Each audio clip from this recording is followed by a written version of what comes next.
And Senator Mwaura, he raises a pertinent question of how inclusive that would be, because it appears that the only thing that would change at the moment is that one Honorable John Mbadi would become the leader of official opposition, but all the other positions would be taken by people within the cabinet, whether they are picked from different communities to make them as inclusive as possible, but does not really deal with the inclusivity of political parties.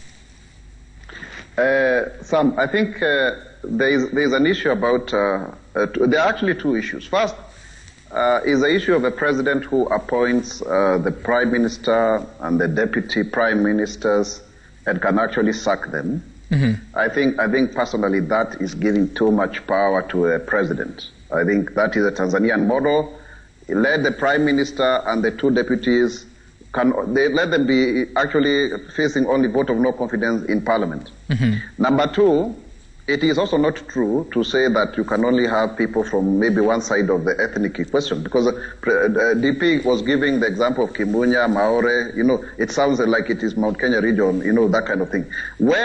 Before you form your coalition, you will have told people who is your prime minister. You remember the situation we had in 2002, and also you can see there is always some semblance of coalitions. Even in 2013, we had Uhuru, Ruto, Gilu, and Balala. So you have to have the face of Kenya.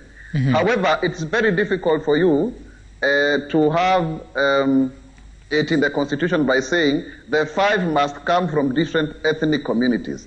Because then you will be going against the same constitution which says that you will not discriminate somebody on the basis of their ethnicity. It is required that then that informal, I have said it before and I want to repeat that politics is the informality that constitutes the formal. So basically then what you are going to make sure is when people see that they are represented, it helps in proper coalition forming, so that people know before you go to the ballot who you are going to elect. What we need to have is a guarantee that, after 6 months every election, these coalitions start, crumbling. Jubilee is a perfect example. CORD was another one, and you can go on and on and on. So you don't want to have somebody, just because tomorrow you are no longer their favorite cup of tea, they sack you.